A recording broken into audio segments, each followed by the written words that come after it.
Ever get that feeling, like you're all set to be a goal-setting superhero? And then, bam, you find your commitment kryptonite waiting right around the corner. It's a real struggle, isn't it? It is. We're actually diving into some new research today about flipping that script on commitment. Like, what if we saw it as the superpower instead, the one that unlocks all those dreams we're chasing? I like that, a shift in perspective. Right. It's so easy to get caught up in the dream job, the perfect physique. But this research we're looking at today, it dives into the how. And the how is all about commitment, mastering it. Okay, so less about wishing on a star and more about building the rocket ship ourselves. I'm in. But where do we even begin? This research is pointing to something kind of unexpected. Your values, it all starts there. Think of it this way. Imagine someone who values freedom above all else. Like, that's their top thing. But they set this huge goal to become CEO of a Fortune 500 company by the time they're 40. You see the conflict there. Oh, yeah. If what I'm aiming for doesn't actually line up with what matters most to me, that's going to lead to burnout. Yeah. And a lot of broken promises to myself, probably. Right. So how do we figure out what these values even are? They seem kind of elusive. Well, the research suggests something interesting. It's not just about making a list of them. It's about ranking them, like really prioritizing. You might find out that you value adventure more than you do financial security, or being creative over stability. It's about being honest, brutally honest with ourselves. So it's like creating a hierarchy of needs, but for our goals. Exactly. So are we talking about like writing this down, or is it more of a mental exercise? They actually suggest journaling, putting pen to paper. Oh, interesting. It seems to make it more real, more concrete. Plus, you can go back and look at those rankings later and see how things have changed. Because they do change, right? I'm thinking of someone I know. They were laser focused on climbing that corporate ladder now. All about pottery and mindful living. Right. Values definitely shift, don't they? They absolutely do. It's not a one-time thing, which is why it's important to check in with ourselves, make sure our goals are still going in the right direction, reflecting who we are now. Okay, so let's say I've got my values all ranked and ready. My top one is health. Does that mean I'm doomed to a life of salads and solo jogs while my friends are out having fun? Not at all. It's more about making choices that reflect those values. So if your friends invite you out for drinks the night before a big hike you've been planning, and you choose the hike, you're not depriving yourself. You're aligning your actions with what matters most. It's about being authentic, isn't it? Yeah, it's like that feeling of doing something that just feels right, deep down. Exactly. But values are just the starting point, right? The research talks about needing a little something extra to fuel that commitment engine. This is a word I found really interesting. The WHY. Yes. It's where things get really interesting. They get into the psychology of motivation. A strong WHY can actually be more powerful than willpower alone. Okay, I'm all ears. Give me an example. Let's say my goal is the classic one, losing weight. Where does this WHY fit in? It's about going deeper. So you want to lose weight. Okay, but WHY, is it about fitting into a certain size? Or is it about having more energy to play with your kids? Maybe it's about feeling more confident in your own skin. That deeper motivation, that's your WHY. So it's less about the number on the scale and more about how that number makes you feel. Exactly. And the research highlights something really cool here. The more your WHY connects with those core values we talked about, the stronger it becomes. It's not just a wish anymore. It's like an intrinsic motivator. Okay, the WHY is making a lot of sense. But we can't just float along on good vibes forever. What about the what? Where does that fit in? The what is like your destination, where you're headed. But here's the thing. The research is really clear about this. It can't just be some vague desire. We've got to get specific. Think measurable, achievable, and most importantly, visual. Visual. Are we talking vision boards here? That could work. But they're talking about the neuroscience of visualization. When we really imagine ourselves achieving the goal using all our senses, it actually gets our brains ready for action. So if my goal is to run a marathon, I shouldn't just picture the finish line. I should be imagining what my feet feel like hitting the pavement, the cheers from the crowd, even the taste of that celebratory burger afterwards. Exactly. Make it vivid, make it real. And don't just keep it all in your head, write it down. They say that journaling helps make it more tangible, more solid. Okay, so we've got our values, our WHY, our what. Yeah. It's feeling like a pretty powerful combo. But how do we actually put all this into action? I'm guessing there's more to it than just wishing really hard. There's a method to the magic. The research calls it the Haoshao W. It's about breaking down that big, maybe even scary goal into smaller steps. actionable ones, like building a staircase to your dreams. Each step gets you a little closer. So instead of, I want to write a novel, it's more like, I'm going to write 500 words every day before work. Exactly. And here's a key point. Be specific. They found that vague intentions lead to procrastination. When you have clear, defined actions, that's what leads to progress. Consistent progress. This is reminding me of that time I decided to learn Spanish. It was just this vague idea floating around until I actually signed up for a class with a set schedule. Perfect example. And speaking of setting ourselves up for success, there's another important point they bring up. Don't bite off more than you can chew. That's it. It's so easy to do, isn't it? Oh yeah, like trying to meditate for an hour a day when I can barely manage 10 minutes. They call it the manageability factor, being honest with ourselves about what we can actually handle. Time constraints, energy levels, trying to do too much too soon, that's a recipe for burnout. Like trying to run a marathon with zero training. Exactly. So it's about finding that balance between challenge and what's sustainable for you. If you can only commit to 15 minutes of exercise a day, that's your starting point. Celebrate those 15 minutes and build from there. So be mindful of our capacity. Break goals down into manageable bits. But even with all that planning, there are going to be days when motivation just dips right. How do we keep going when we hit those inevitable bumps in the road? The research actually has a surprising answer. Celebrate the small wins.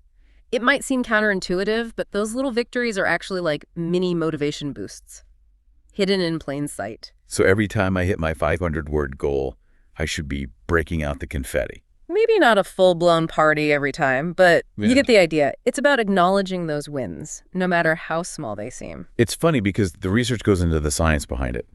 Celebrating those wins actually triggers something in our brains, a positive feedback loop. It makes us want to keep going. Exactly. And it's not just about external rewards either. It's about that feeling of accomplishment, patting yourself on the back, and building that belief in yourself. It makes so much sense. What about those times when we slip up, though? Those are inevitable, too. How do we handle those without, spiraling into negativity and giving up on the whole thing? This is where self-compassion is so important. We're all human. We're going to mess up sometimes. Instead of beating ourselves up, the key is to see those slip-ups as opportunities to learn. It's easy to fall into that self-criticism trap, though. But you're right, dwelling on the negative just sabotages our commitment. Focus on how far you've come. Celebrate those wins. And remember that setbacks are temporary. They're detours, not dead ends. Okay, we've covered so much values: why, what, how, celebrating wins, even embracing the setbacks. But I have a feeling there's still one more piece to this whole commitment puzzle, isn't there? Something that ties it all together. You're right, and it's something we don't always hear in our fast-paced world. But the research is clear.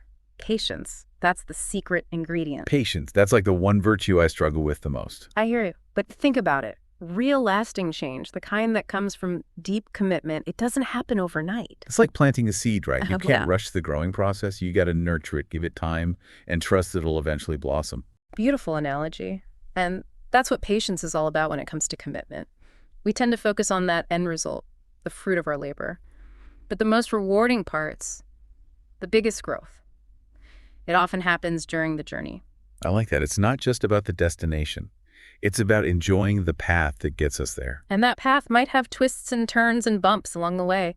There might even be days when you feel like giving up, when the effort feels like too much. But the thing is, and this is key, the discomfort of sticking with it, even when it's hard, is way less than the satisfaction you'll feel when you achieve those goals. And you're living a life that's true to your values. Couldn't have said it better myself. That's a powerful thought to hold on to, isn't it, when things get tough? To remember that the effort is worth it, that this journey, with all its ups and downs, is taking you somewhere meaningful. Absolutely. Wow, we've covered a lot of ground already. Values, why, what, how, why. Yeah. And we've only just scratched the surface. It feels like we've laid a really solid foundation, though, for understanding commitment, what it is, how it works, and why it's so important. We have. From defining values to figuring out our WHY, creating a clear plan celebrating those small wins, and of course, embracing patience. But I have a feeling there's even more to unpack, right? What else can we learn from this research as we keep going on this deep dive into commitment? Oh, there's plenty more. In the next part, we'll be looking at some strategies for handling those inevitable challenges, how to stay motivated when things get tough, and how to build a mindset that supports growth in the long run. It's funny, you know, who I always talk about like falling off the wagon when it comes to goals? Uh-huh. Well, this research actually uses a mountain climbing analogy. Oh, instead of falling, it's more like a strategic descent to restock supplies. Okay, I'm listening.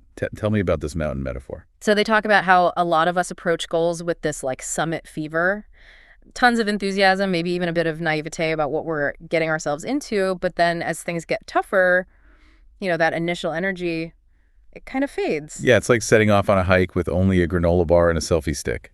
Exactly. You're excited at first, but when you hit those real challenges, you're totally unprepared. I'm a good look. He's pushing for bigger and better. Ooh, now I'm really curious, laid on me.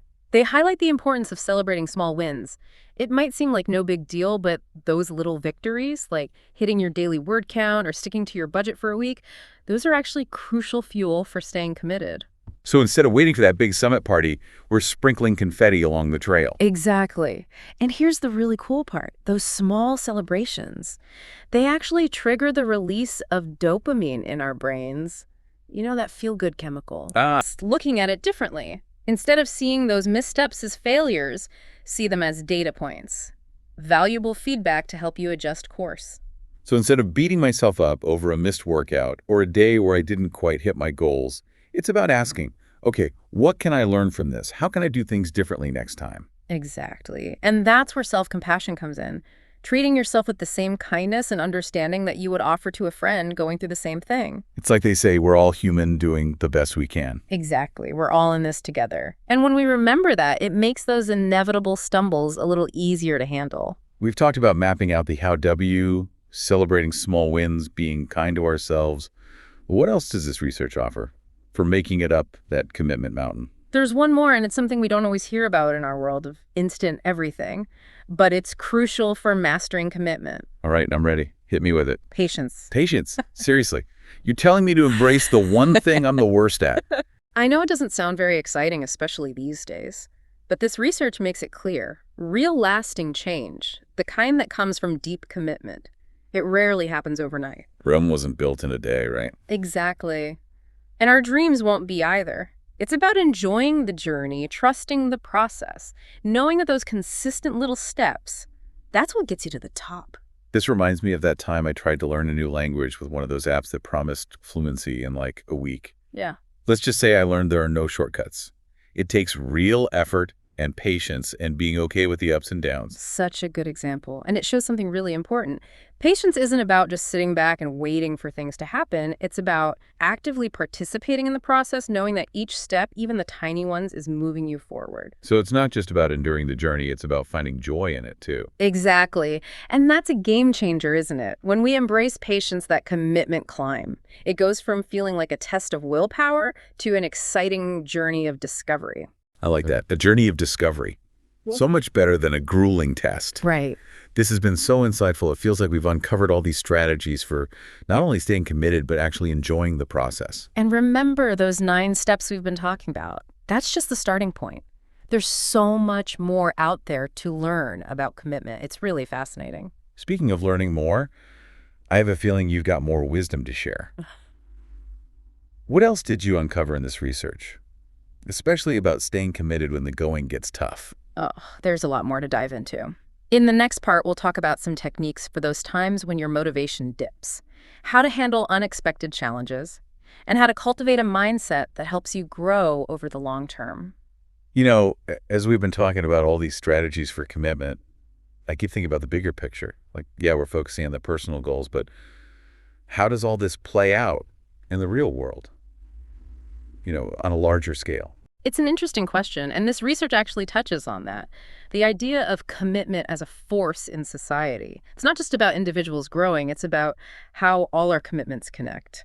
So like if I'm committed to learning a new skill that could somehow impact my community or even inspire someone else to go after their own goals. Exactly. Think about the commitments we make in our relationships, to our families, our communities, even to causes we believe in. They're like threads that weave everything together. It makes me think about the commitments that leaders make. Politicians, activists, even CEOs. When those are shaky, it can have huge consequences. They use a great metaphor in the research for this. Commitment as a keystone. When it's strong, it holds everything together. But when it weakens, the whole structure can start to fall apart. So it's like our own individual commitments can ripple outwards, affecting not just us, but the people around us too. Exactly. It's like a chain reaction, positive or negative, depending on how strong those commitments are. It's making me think about those everyday commitments that we don't always think about. Being there for a friend, keeping promises to our kids, even just taking care of ourselves. Right. Those might seem small, but they actually build trust and stability in our relationships and in our communities. This whole conversation has been a real eye-opener. It's like we zoomed out from the individual level, and now we're seeing this whole other side of commitment, like it's this powerful force that shapes the world around us. And it all starts with the choices we make each day. Every time we honor a commitment, big or small, we're adding to that bigger picture. It reminds me of that quote, "The best way to predict the future is to create it." I love that. It really speaks to the power we have to shape the future, not just through big actions, but through those everyday commitments. This has been such an inspiring deep dive. We've covered so much, the science behind it, the psychology, even the impact commitment has on society as a whole. I feel like I have a whole new appreciation for this superpower. And remember, this is just the start of your journey with commitment. There's always more to learn, new things to discover, and so many ways to strengthen this amazing human capacity we have. So as we wrap up this episode, I want to leave our listeners with a little challenge. Think about one area of your life where you'd like to be more committed. Maybe it's personal or professional or even in your relationships. And then ask yourself, what's one small step I can take today to honor that commitment? It could be something as simple as setting a reminder, putting it in your calendar, or having an honest conversation with someone you care about. Remember those small steps. When you do them consistently, they can make a huge difference. Not just in your own life, but in the world around you. So embrace the power of commitment. Make it your superpower. And watch as your dreams and the dreams of those around you start to become reality. Thanks for joining us on this deep dive into the world of commitment. Until next time, stay curious, stay committed, and keep working towards a better future one step at a time.